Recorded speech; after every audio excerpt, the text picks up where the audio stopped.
Since 2004, a radical experiment in the early years provision has been going on in Wales.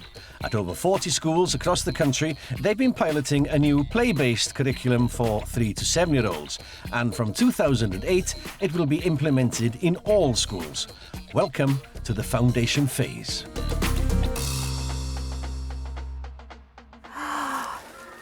St Mary's School in Bridgend is a foundation phase pilot setting. This programme will look at how they're encouraging creative development in their reception class. I want you to choose one of these colour palettes. Then you've got to find, Danielle, something that's that colour brown. I'm going to spread them out and you can choose your autumn colour. There's lots of things to choose from. Choose the one that you'd like to try and match. The foundation phase curriculum is an experiential curriculum that starts with the needs of the child. The planning in the foundation phase is very detailed because the number of the activities that you cover within a day. We take a topic-based approach. We plan mini topics each week, but each topic is built upon, so there's an overview. This morning the children made an autumn palette. They matched colours, chosen colours, so it was shades of green or shades of brown, shades of orange, and then they had to investigate which colours made brown. So they had a selection of yellow, red and green paint. So they investigated which colours made brown. Which two colours made the brown? What did you add? Which colours did you mix? Yellow. What else? Yeah, and a little bit of red, wasn't it? We wanted to ensure that we develop their active skills, develop their cognitive skills, and that the learning by doing and being very play-orientated means that they also learned a range of social and community skills, as well as having very specific curricular areas of learning. When we were approached to take on the pilot scheme, initially I thought, oh gosh, I had a great fear within myself because I thought at the time things were good. Inspections were good, results were good. But when I read the document and I could see the weaknesses that already existed within certainly my school and many other schools perhaps on problem solving, more child-led learning, and sometimes we impose things at a too early an age.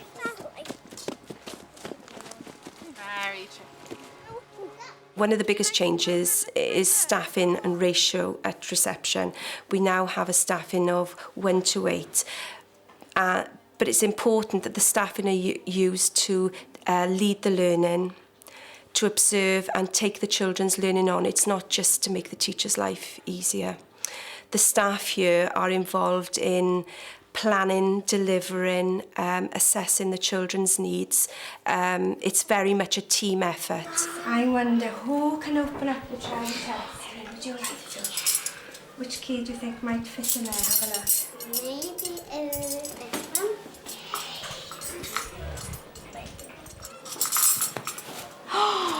Oh, well done, Erin. Oh, Martin said, could you get the book out for me, Erin? This is the book of The Bear. And inside our treasure box, there's lots of materials that may look like parts of this story. We're going on a bear hunt. We're going on a bear hunt. We're going to catch a big one. We're going to catch a big one. I'm not scared. I'm not scared. Oh, what a beautiful day. Oh, what a beautiful day. Dylan, would you have a look in the box to see if you can find some crunching, munching leaves? You have to be quiet and see if we can listen. Oh, and Dylan, can you squish them all together and make a crunching? By using creative development, for the example with the bear hunt, the children's listening skills were developed, their language was developed, sequencing of story was developed. They had to work together, teamwork was very much involved. When they went out into the conservation area in the afternoon, they acted out the story, but they went through the splishing and sploshing, the different activities and the words associated with the story, and they actually led the story in a creative way. We're going on a bear hunt. We're going on a bear hunt. We're going to catch a big one. We're going to catch a big one. I'm not scared. I'm not scared. Oh, what a beautiful day. Uh-oh. Birds! Birds! Oh! There goes the birds! We can't go over it. We can't go over it. We can't go under it. We can't go under it. We'll have to go through it. We're all part of a team. We're actually involved in the planning. So when we planned this activity, this is sort of my idea. I wanted to go with this, and that was fine to do that. We're given a lot more scope than we would have been, you know, sort of pre-foundation, really. Oh, what a beautiful day! Don't go in there. Can you see anything? A bit! Because you're only working with 8 children, you get to know them really well. It's just fantastic because you have so much more time with them and they're not overlooked, especially the quieter children who tend to sort of drift into the background. You know, they're always there with you. Oh, look at the snow. Outdoor activities, they're always really good rather than being in the classroom. Hands-on, anything messy, anything creative, and they're just really confident children who just get involved in everything, and I think that's what the foundation brings. We wanted to look at what really encouraged and enthused our youngest children from all backgrounds, because the curriculum had to be able to support those who needed additional learning support because they had additional learning needs at both ends of the spectrum, as well as those very able children. So we wanted a curriculum to stretch the imagination. The children like a range of activities. They like hands-on, experiential, real experiences, and you can use those then to develop their learning. You can take your finger and you can make... Chocolate. You're going to make your path with your fingers. It's real ice cream. It's real cream, yes. That's it. Good boy. Wow. Good. I can see your path. You're going to go on a long journey. I think we need some more chocolate to make our pictures even better. Wow. A muddy puddle. Excellent. Thank you, darling. Sinead, you have to tap it. Tap it. Wherever we plan, there's always an element of fun. There's we try and use all our senses. So, for example, today they've had the opportunity to taste. The activity with the chocolate, they were mark making, which is a pre-skill to recording. So it encompasses all areas. The discovery when they were mixing the paints, the children, they had to make brown, where they were investigating, which is a science skill. So creative development can incorporate all areas of learning. In the last 3 years, this school has seen a huge rise in children having English as a second language.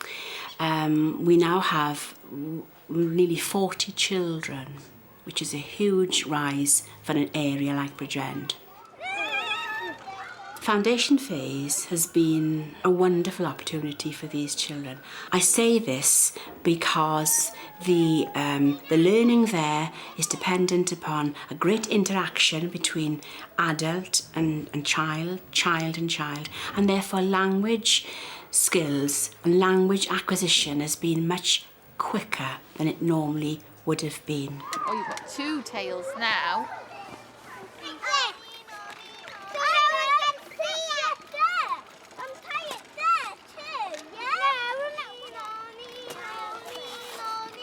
Well, they've used all the playthings before. They've had to go and some experience of it, and now they get the free play of it, putting it all together themselves and just seeing where they go with it.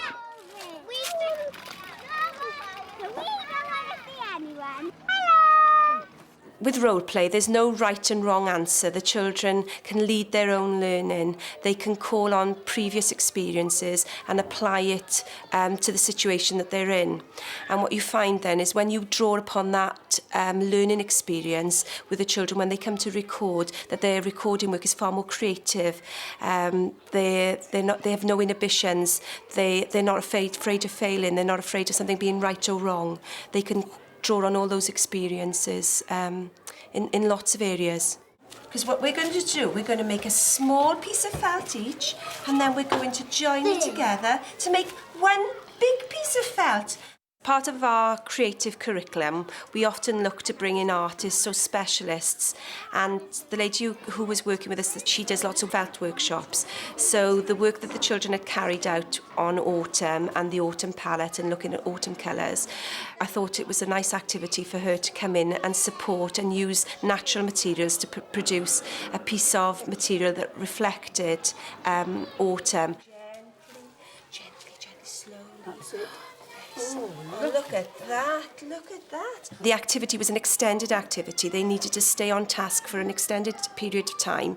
It required the children to use fine motor skills, gross motor skills. There was the opportunity to make it a holistic approach to teaching. The children could count. They counted in Welsh. They counted up to 10 forwards, backwards. They had to work with a partner, so develop their personal and social skills. And the children interacted really well together.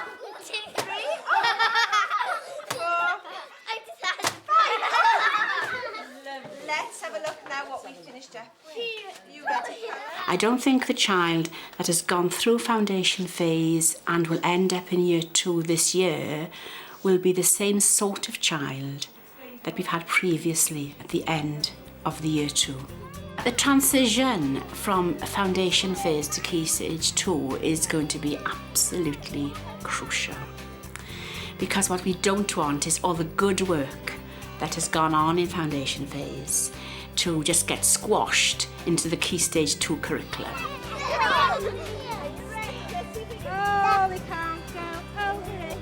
I think all children have definitely benefited. I think we're producing more rounded children, children that never say, I can't do it. They think their way around a problem. And you come in the day, you have so much fun. It's a real privilege to be paid to deliver the curriculum, because the children are enjoying it, the adults are enjoying it, and you can see how much they gain from it. Melon, and you go, lift the parachute and kiss the Melon. I think that Wales has a chance to get it right. Wales is a village compared to England, and it has a chance to shine educationally. Foundation phase is child-centred. It's not a top-down model, it's a bottom-up model. And that's really, it's a privilege to be part of that. I think that devolution has given us what we might say a dividend. We're a laboratory now across the United Kingdom, and I would hope that other people would look at what we're doing here, not just in England but elsewhere, just as I will continue to look to England and elsewhere for examples of best practice.